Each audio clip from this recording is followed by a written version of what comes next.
네, 오늘 이 시간에는 집합과 명제에 대해서 해보는데 그중에 명제를 이야기를 해보려고 합니다. 이번 시간에는 여러분들이 꼭 알아야 될 부분이 뭐냐면요. 그 각각의 단어의 의미를 잘 기억을 해야 되고 그것을 활용해서 이 문장들을 이해할 수 있도록 습득을 해줘야 됩니다. 알겠죠? 자, 그래서 이 명제라는 것은 무엇이냐? 명제, 그리고 그와 비슷하게 생긴 조건이라는 것에 대해서, 비슷하게 생겼다기보다는 비슷한 의미, 헷갈릴 수 있는 이 두 가지를 얘기를 해보려고 하는데, 먼저 명제라는 건 뭐냐면요. 참과 거짓을 명확하게 판별할 수 있는 문장 또는 식. 자, 이 말인데, 이게 무슨 말이냐면, 애매모호한 말들은 명제가 아니라는 겁니다. 이해됐어요? 자, 예를 들어서 그녀는 아름답다. 요거는 명제일까요? 아닐까요? 그녀는 아름답다. 이거는 명제가 아닙니다. 왜 그러냐면 이게 주관적인 것이기 때문이에요. 내가 그 사람을 봤을 때 아름다울 수도 있지만 내 친구가 그 사람 보면 이거 내 스타일은 아니다라고 생각할 수 있잖아요. 그쵸? 이런 것처럼 누가 봐도 이게 참이라고 또는 거짓이라고 판단이 되어야만 이걸 명제라고 할 수 있어요. 예를 들면 자, 예를 들어서 3은 자연수다. 자, 이거 참입니까? 이거 명제입니까? 아닙니까? 명제죠. 무슨 명제냐? 참인 명제예요. 그죠? 그럼 반대로 3은 자연수가 아니다. 요거는 뭐예요? 얘 명제예요, 아니에요? 명제죠. 왜요? 3은 자연수가 아니다라는 건 참인지 거짓인지 알 수 있어, 없어? 알 수 있잖아요. 거짓이에요, 참이에요? 거짓이잖아. 그러니까 얘는 거짓인 명제인 거예요. 거짓인 명제. 알겠죠? 그래서 헷갈리지 말아야 될 거 무엇이냐? 자, 이거 꼭 기억해 두세요. 거짓인 명제도 명제다. 명제가 아닌 것은 애매모호한 문장이 바로 명제가 아닌 거다. 알겠죠? 그래서 거짓인 명제도 명제라는 부분을 꼭 기억해 주고 넘어가도록 하겠습니다. 자, 그러면 이런 명제들을 우리가 뭘 해주냐면 부정이란 거래요. 그래서 표현을 먼저 좀 배워보면 주로 우리 명제는 소문자 P로 표현을 하거든요. 소문자 P. 그래서 이것을 부정한다라는 의미로 앞에 물결 표시를 해줘요. 이 P라는 명제를 즉 문장 또는 식을 부정하게 되면은 not 이렇게 물결 P인데 이거는 뭐라고 해석이 되냐? P가 아니다. 그러니까 P라는 문장을 반대로 생각을 해야 된다라는 건데요. 이걸 어떻게 읽냐? 물결 P 이렇게 안 읽어요. 요 앞에 물결을 우리가 not으로 읽어요. not. 그래서 not P 이렇게 읽어주는 겁니다. 알겠죠? 그러면 예를 들어 한번 연습을 해보도록 하겠습니다. 자, 길동이는 한국고이다. 요거는 실제로 길동이가 한국고를 다니면 참인 명제가 되겠죠? 그래서 이 명제를 부정한다라는 건 뭐냐면 길동이는 한국고가 아니다. 그죠? 그 다음에 3은 자연수이다. 요거는 참인 명제죠? 그거를 부정하게 되면 3은 자연수가 아니다. 이렇게 되는 거겠죠. 자, 그리고 여기 부등호의 부정이 있는데 자, 부등호는 있잖아요. 우리 부정이라는 거는 어떤 것에 완벽히 반대라고 생각을 해줘야 돼. 그러니까 예를 들어서 전체 집합이 이렇게 있게 되면 어떤 그 집합에 만족시키는 그런 문장들이 있을 거 아니 원소들이 있을 거 아니에요. 자, 여기가 만족하는 것들이야. 그럼 그 반대인 부정은 여기 부분을 의미합니다. 완전히 마치 흑백 논리처럼 흑 아니면 백이 된다라는 거죠. 그래서 우리가 부등식에서 봤을 때 5는 3보다 크다. 이거 뭐예요? 참인 명제죠. 참인 명제. 그럼 이거를 부정하게 되면 이 부등호를 반대로 하는 것뿐만이 아니라 같다라는 표현까지 해줘야 돼요. 이해됐나요? 네. 5가 3보다 작다. 아니, 5가 3보다 크다라는 이 명제의 부정은 부등호는 요렇게 바꿔줘야 된다라는 거. 자, 연습해 보겠습니다. 이거의 부정은 무엇입니까? 예죠. 크다의 부정은 작거나 같다예요. 알겠죠? 자, 그럼 크거나 같다의 부정은 무엇입니까? 작다입니다. 그죠? 자, 그 다음에 뭐 반대로도 생각을 해보면 되겠죠? 작거나 같다의 반대말은 크다입니다. 작다의 반대말은 크거나 같다가 된다는 거죠. 알겠죠? 그래서 입 모양을 반대로 뒤집을 뿐만이 아니라 같다라는 표현까지 같이 써주고, 또는 같다라는 표현이 이렇게 있으면 그 같다라는 표현을 없애준다. 요걸 꼭 생각을 해줘야 됩니다. 자, 그러면 5는 3보다 크다. 이거 참이죠. 참인 명제죠. 5는 3보다 작거나 같다. 틀린 명제죠. 거짓인 명제입니다. 자, 그럼 우리가 이 세 가지를 통해서 알 수 있는 바는 무엇이냐면, 참인 명제를 부정하면 거짓이 되고요. 거짓인 명제를 부정하면 참이 된다라는 얘기입니다. 이해됐나요? 네. 요것도 중요한 부분이니까 꼭 별표 표시해 주고요.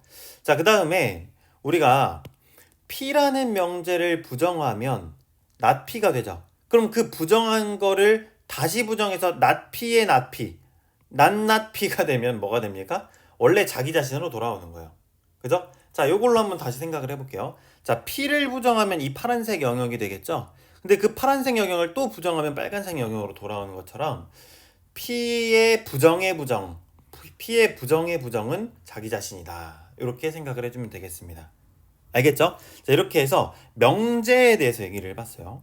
자, 명제란 무엇이냐? 참과 거짓을 명확하게 판별할 수 있는 문장 또는 식. 애매모호한 건 뭐다? 명제가 아니다. 거짓인 명제도 명제다. 요거 꼭 짚고 가시고, 참인 명제를 부정하면 거짓인 명제가 된다.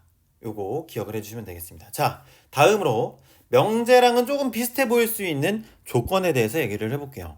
야, 이 조건이라는 것은 무엇이냐면요, 뭐를 포함하고 있으냐? 변수, 뭐 x, y, a, 뭐 이런 어떤 숫자라고 딱 정해져 있지 않은 이 변수를 포함하고, 그 변수의 값에 따라서 얘가 참과 거짓이 결정이 돼야 돼요. 그런 문장 또는 식이 바로 조건이라는 겁니다. 조건. 명제는 그 문장을 보자마자 참인지 거짓인지 알아야 되는데, 조건이라는 것은 뭐를 포함하고 있고 변수를 포함하고 있기 때문에 얘가 참인지 거짓인지는 모르겠는데, 그 x 값에 따라서 그게 참이 될 수도 있고 거짓이 될 수도 있는 그 문장이 바로 조건이라는 거죠. 예를 들어 이런 거예요. 5x-1은 4래요. 어때요? 이거 식이죠? 근데 뭘 포함하고 있어요? 변수를 포함하고 있네요. 그럼 얘가 x에 내가 예를 들어서 0을 집어넣을 거야. 여기에다가 0을 집어넣으면 뭐가 돼요? -1은 4가 되죠. 자, 이것은 그럼 뭐가 돼요? 거짓인 문장이 되는 거죠. 그렇기 때문에 얘는 딱 보고 참인지 거짓인지 알 수 있어, 없어? 없죠? 내가 여기에다가 방금처럼 0 집어넣으면 거짓인 문장이 되지만, 여기에다가 1을 집어넣으면, x에다가 1 집어넣으면 5 곱하기 1은 5, 5 빼기 1은 4니까 참인 명제가 참인 문장이 되는 거죠. 그죠? 그래서 이 변수의 값에 따라서 참인 명제, 거짓인 명제로 바뀌는 것을 우리는 조건이죠. 조건이라고 얘기를 하는 겁니다. 알겠죠? 네. 그래서 여기에서 우리가 지금 x는 1일 때 뭐가 됐냐면 참인 명제가 됐어요. 그쵸? 참인 명제가 됐어. 이때 이 x는 1을 뭐라고 하냐면은 진리집합이라고 얘기를 합니다. 알겠죠? 조건을 참이 되게 하는 모든 원소의 집합, 얘를 진리집합이라고 하는 거겠죠. 자, 그러면 조건을 거짓이 되게 하는 애들은 무엇이에요? 그거의 여집합이 되는 겁니다. 반대가 되는 거죠. 반대가. 좀 더 딥하게 대화하기 위해서 여기로 좀 얘기를 해볼게요. 조건의 부정을 얘기를 해보겠습니다. 자, 조건의 부정이라는 것은 똑같아요. 명제 부정처럼 반대로 뒤집는 거야. 명제나 조건을 모두 다 우리 스몰 p, 그러니까 소문자 p로 표현하거든요. p, q, 뭐 r, 뭐 s, 다양합니다. 어쨌든 소문자를 써요. 소문자. 그래서 이 조건이든 명제든 이런 소문자 PQR 뭐 이런 것들을 활용을 하니까 그렇게 알고 있으면 됩니다. 뭐 외울 필요는 없어요. 근데 이 P라는 조건이 있어요. 이 조건을 부정하게 되면 똑같이 not P로 표현을 합니다.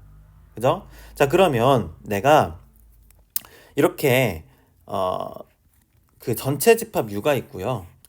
이 조건 P를 만족시키는 얘를 참이되게 하는 원소들을 모아놓은 얘를 뭐라고 한다고요? 여기를 말하는 겁니다. 지금 네, 여기를 말하는 거예요. 여기가 뭐다? 진리집합이라는 거예요. 그죠? 아까 뭐예요? 여기 보면 여기에서 이 조건을 참이되게 했던 x값 얘를 진리집합이라고 한다고. 얘를 진리집합이라고 한다고. 그죠? 뭐 그 식을 답이 맞게 하는 참이 되게 하는 그 x값들 있잖아요. 2차 방정식 풀면 근 2개 나오는 거 뭐 이런 식으로 얘네들이 뭐라는 거야? 진리집합이라는 거예요. 이해됐어요? 자, 그러면 하나만 그러면 좀 더 자세히 설명을 해볼게요.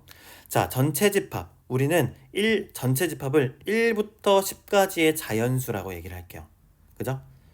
전체 집합 이렇게 있는데 자, P라는 조건 X는 6의 약수. 자, 얘는 지금 뭘 포함하고 있습니까? 미지수를 포함하고 있는 문장이죠. 그죠? 그러니까 얘는 뭐예요? 명제가 아니라 조건이야. 얘가 참인지 거짓인지 아직도 몰라. 아직 난 몰라. 하지만 x에다가 뭘 집어넣으면 뭘 집어넣으면 얘가 참이 되는지는 알 수 있어요. 그쵸? 자, x는 6의 약수래요. 그럼 얘를 참이 되게 하는 진리집합은 뭘 활용하냐면 대문자 P로 씁니다. 자, 대문자 P는 뭐가 있냐? 1 맞죠? 2 맞죠? 3 맞죠? 6 맞죠? 그죠? 그러면 우리가 전체 집합은 이 안에서 우리가 놀아야 된다는 의미죠. 1부터 10까지의 자연수니까 1, 2, 3, 6은 다 여기에 포함되는 원소들인 거 맞죠? 그러니까 우리는 진리집합에 뭘 쓸 수 있냐? 1, 2, 3, 6 얘네들을 쓸 수 있다 이겁니다. 자, 그러면 그 나머지 아이들은 다 뭐가 되는 거예요? 진리집합이 아닌 거죠. 그래서 3, 4, 5, 7, 8, 9, 10 얘네들이 바로 진리집합이 아닌 원소들이 되는 겁니다. 자, 그러면 내가 이 조건의 부정을 써봤어요. 부정을 썼더니 x는 6의 약수가 아니다. 그러면은 x는 6의 약수가 아닌데 우리가 어디서 생각해야 되냐? 자, 어디서 생각해야 되냐? 1부터 10 안에 있는 원소들 안에서 6의 약수가 아닌 애들을 찾아내면 되겠죠. 그죠? 그럼 얘네들은 무엇이냐? 여기에서 지금 썼던 것처럼 얘네들이 되겠죠. 즉 3, 4, 5, 7, 8, 9, 10 얘네가 되는 겁니다. 오케이? 자, 그러면 어떻게 돼요 지금? 아까 조건 P의 진리집합 라지 P가 1, 2, 3, 6이었는데 그러면 그 밖에 있는 애들은 우리 뭐라고 하냐면 P의 여집합이라고 하는 거 맞죠? 그쵸? 그럼 그 P의 여집합이 바로 조건 P의 부정 not P의 진리집합이 된다라는 겁니다. not P의 진리집합이 된다는 거야. 그러면 P의 여집합이 바로 not P의 진리집합이 되는 거죠. 그래서 우리가 어떤 조건 P가 있고 그 P의 진리집합은 라지 P라고 쓰고 그리고 그것을 부정한 not P의 진리집합은 P의 여집합이라고 표현해준다. 요걸 이해하라는 겁니다. 이해됐죠?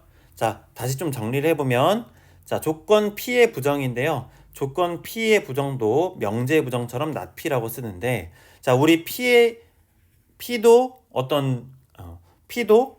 어떤 변수를 포함한 조건이고 그죠? 얘도 not P도 변수를 포함한 거겠죠. 그럼 각각 뭐가 있냐면 진리집합이 존재한다는 건데 P의 진리집합은 그냥 라지 P not P의 진리집합은 그 P의 진리집합의 나머지 즉 P의 여집합이 된다는 걸 이해를 해줘야 됩니다. 알겠죠? 됐습니다. 자, 그 다음에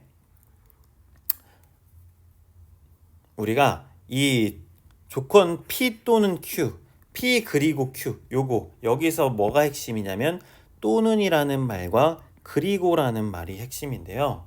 자, 조건 P 또는 Q라는 것은 무엇이냐면 조건과 조건을 연결해주는 단어가 되는 거거든요. 얘네가 조건 P가 있고 조건 Q가 있는데 얘네를 연결해주는 문장이라는 거예요. 자, 그러면은 얘도 또 새로운 문장이 되는 거죠. 문장과 또는 식이 있어. 문장과 또는 문장이 있으면 이것도 새로운 문장이 되죠. 즉 새로운 조건이 된다라는 겁니다. 그쵸? 그럼 이 조건에 뭐도 있겠어요? 얘네들을 만족시키는 진리집합이 있을 거라는 거예요. 그쵸? 자, 그러면 우리가 전체 집합이 이렇게 있어요. 예를 들어 그러면 P를 만족시키는 진리집합이 있을 거고요. 그리고 Q를 만족시키는 진리집합이 이렇게 있을 겁니다. 자, 그러면은 P 또는 Q라는 또는으로 연결되어 있는 이 문장의 진리집합의 범위는 어디냐? 바로 이거 P와 Q를 합한 얘네가 된다라는 거죠. 오케이? 즉 P 합집합 Q와 같아진다라는 얘기예요. 그죠? 자, 그러면 내가 이 P 또는 Q를 부정하게 되면 뭐가 되냐면 그 전에 앞서서 그리고를 또 얘기를 해볼게요. 자, 조건 P라는 녀석과 Q라는 녀석을 연결하는 단어가 그리고예요. 그리고 그리고라는 말이 나오면 뭐가 되냐면 P면서 Q여야 된다는 거야. 그러니까 P도 되고 Q도 돼야 된다라는 말이죠. 위에서 P 또는 Q는 뭐냐면 P만 있어도 되고요. Q만 있어도 되고 둘 다여도 된다. 이 말이고 P 그리고 Q는 P면서 Q여야 된다는 말이에요. 두 개 다 만족시켜야 된다는 거죠. 굉장히 어려워요. 굉장히 까다롭습니다. P면서 Q인 부분은 어디냐? 바로 얘네 둘이 겹치는 이 부분을 이야기하는 겁니다. 즉, 뭘 얘기해요? 교집합을 얘기하는 거죠. 교집합. 그래서 조건 P와 조건 Q를 연결하는 단어가 그리고라는 말이 있을 때 우리는 어디를 찾아주면 된다? 교집합. 둘이 겹쳐지는 구간을 찾아주면 된다라는 겁니다. 이해됐죠? 또는은 합집합. 그냥 둘 다 P도 인정하고 Q도 인정할게. 근데 P 그리고 Q는 P이면서 Q인 부분만 인정할게 라는 겁니다. 알겠죠? 그래서 그리고와 또는에 대한 설명을 했고 각각의 부정도 얘기를 해볼 건데 각각에 대한 부정 얘기해 볼게요. 자, not P 그리고 not Q입니다. 자, not P 그리고 not Q예요. P 또는 Q를 부정하면 P와 Q를 부정해서 not P, not Q 만들고요. 또는의 반대는 그리고가 되기 때문에 not P 그리고 not Q가 돼요. 됐죠? 그러면 얘네들의 진리집합의 범위는 어디냐? 바로 자, 우리 아까 P 또는 Q의 진리집합은 여기였죠? 이거 전체. 자, 그러면 얘를 부정하게 되면 어디가 되냐? 바로 이 부분이 된다라는 겁니다. 이 부분, 주황색 부분 보여요? 여기가 바로 얘의 진리집합 부분이 된다라는 겁니다. 이거의 진리집합 부분. 됐죠? 네. 자, 그 다음에 지워볼게요. 그 다음에 자, P 그리고 Q의 부정은 뭐예요? P를 부정하면 not P가 되고 Q를 부정하면 not Q가 되죠. 그리고를 부정하면 또는이 됩니다. 그래서 P 교집합 Q가 진리집합이었잖아요. 얘네. 자, 한번 그림 그려보면 전체 집합이 이렇게 있고 자, P, Q 이렇게 있습니다. 원래는 여기였어요. 그죠? 그럼 이 부분의 부정이라는 것은 완전 반대가 된다 했죠. 흑백논리처럼 완전 반대가 되는 거기 때문에 바로 여기가 되는 거예요. 파란색 부분을 제외한 나머지. 알겠죠? 그래서 P의 여집합, Q의 여집합의 합집합 부분이기 때문에 이 주황색 부분이다. 이렇게 기억을 해주면 되겠습니다. 그래서 오늘 이렇게 조건과 명제 그리고 명제의 부정, 조건의 부정에 대해서 얘기를 해봤는데 이 내용 선생님이 처음에 얘기한 것처럼 각각의 의미를 기억을 하는 게 중요합니다. 그리고 앞으로 이제 문장들이 나오면 문제에서의 문장들이 나오면 그걸 이렇게 생각해야 되는구나를 알려면 우리가 영어 단어의 문장을 이해하려면 영어 문장을 이해하려면 각각의 단어를 알아야 되는 것처럼 수학 문제가 딱 나왔을 때 그 문장을 이해하려면 수학 용어를 정확히 아는 게 중요해요. 그래서 오늘 용어에 대해서 부정이 무엇이고 명제가 무엇이고 조건이 무엇이고 진리집합이 무엇인지 그것에 대해서 정확히 아는 게 중요한 시간이었으니까 꼭 여러 번 보고 이해할 수 있으면 좋을 것 같아요. 알겠죠?